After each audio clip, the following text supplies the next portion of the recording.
provide a youth perspective, we gathered a group of our peers to discuss internet in small towns. The most important issue we discovered when talking with them was the stigma of returning to the small town that they grew up in. I mean, I know this looks bad, but this is what the students were fearful of.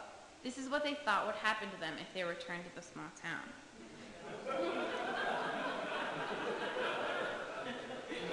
They thought if they went back or stayed in their community, they would end up pregnant and living in a trailer while working for minimum wage at McDonald's. And I'm not making this up. This is what they said in our interviews. They wanted a chance for job advancement, and they wanted a chance to learn.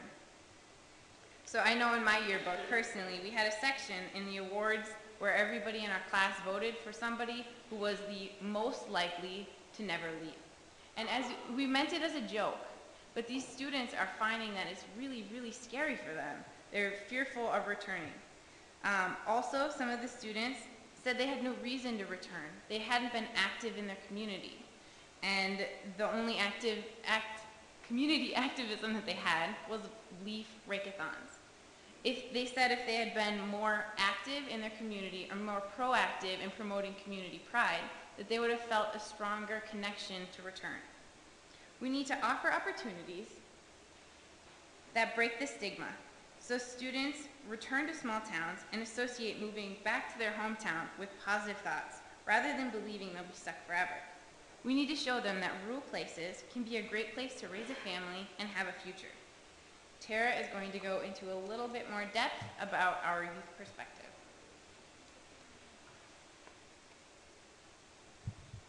So when we discuss these problems, can you hear me?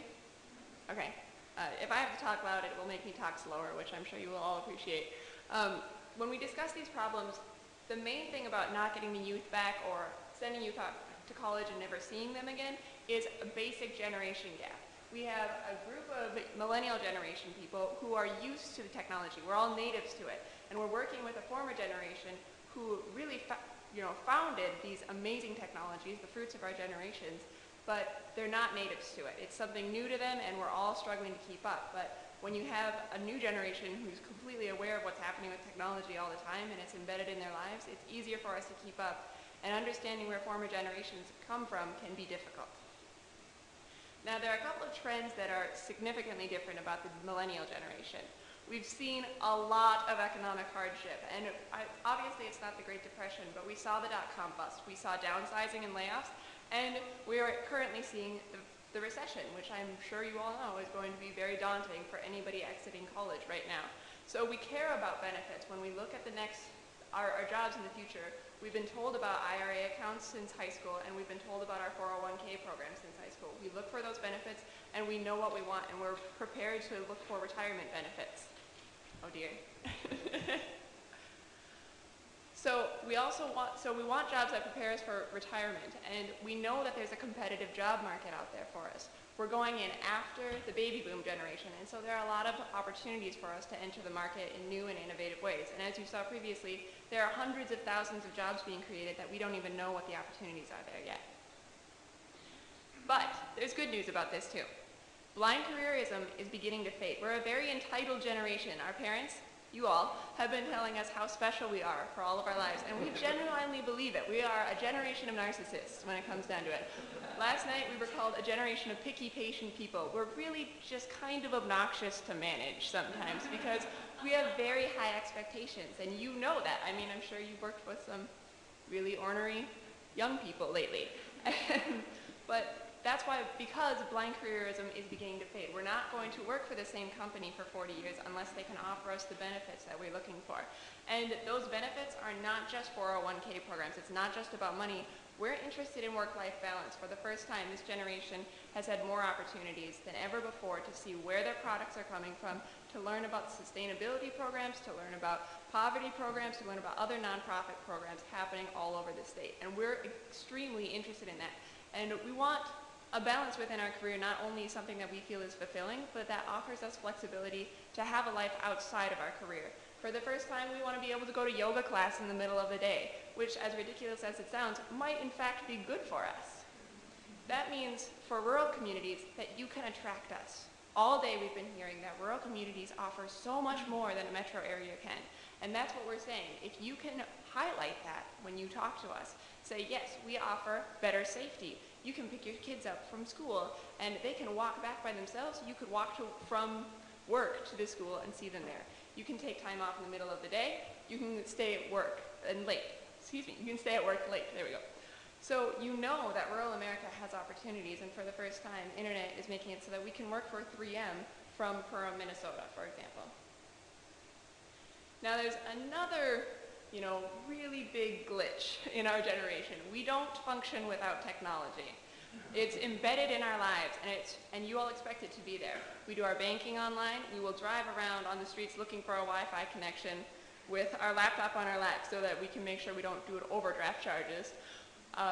It's happened to me.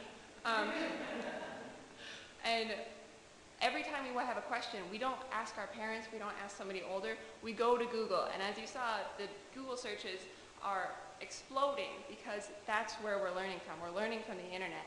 And every time we have a question, that's where we go to. And this isn't just for silly questions like, what does Lady Gaga look like? Or how do I crunk, which I learned last night. But you can also, we also search for important things on the internet. For example, I'm graduating next year, and my fiance and I have pretty flexible job opportunities. He's going into nursing, I'm going into counseling. So we both know we want to live in a small town, but that's about it. So what do? We search on Google, which sounds ridiculous to somebody in another generation, but that's our first step. And so if I look at, this is also another show that we multitask also. Those are my iTunes and a PowerPoint presentation. I wonder which one.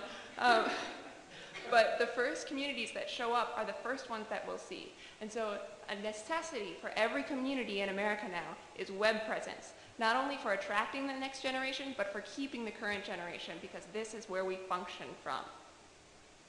So if you have web presence, that means that we can meet you online, which is critically important. How will I ever move to Perham, Minnesota, or Foley, Minnesota, if I can't find it, if I don't know it exists on any map? Secondly, we need to know about you. An Economic Development Authority website is not enough to have online. We want to know every amenity that's available, the businesses that we can go to, the community events. We want to know about the parks. We want to know about job opportunities. We want to know even everything that you can offer us online. People who are interested will eat this up, because if I am interested in a community, I will get excited about a community and I will want to go and visit it if it sounds like there are cool things there, if there's something that I can do, if there's an identity or a community brand that is represented through online media. So that being said, there's a difference between good web policy and bad web policy. As I said, you have to have the necessities up there as well as the amenities up online. However, you need to have control over what is being said about your community online. Now, there are certain communities which have been hacked recently. Their websites were basically, a third party came in and took control over the website, removed the passwords, and now those communities don't have control over basic websites anymore. Now with .gov websites, that's changing, but if you type in Mankato, Minnesota into Google, this is the first thing that comes up. Now, I wasn't aware that there are Ocean View beaches in Mankato, Minnesota, or Dracula's Castle in the official Mankato US homepage. So this is not the first site that shows up on Bing or on Yahoo, and to be fair, Mankato has a wonderful web presence and great sites. Unfortunately, this is the first thing that people see, and while most people aren't naive enough to believe this is true, it does remove some legitimacy from a community, and so being first on the search engines is something that's not that hard to do, but it's very important. Also, you want to have a user-friendly website. Your website is your first impression with this next generation, and so when you're using it, you want to make sure that people don't leave with a sense of frustration. Oh, I couldn't find anything about housing options. I couldn't find anything about job options. I don't know what types of parks are there. There's probably not any there. You want to make sure that everything is laid out perfectly. We were especially impressed with Cook County because they were able to lay out the website for users, or for visitors, for residents, for government, and for business people. And that lets people know exactly what they would be looking for, or if it's not exactly where they thought it would be, they can kind of hypothesize the next best location. Notice also that their website has interactive things like polls, which makes people interact with the website, remember it better, and it encourages them to come back and see the outcome and comments of those polls. They also use Facebook on the website, so that a natural medium that most people in the millennial generation have in their lives can constantly interact with them about their community. And they list community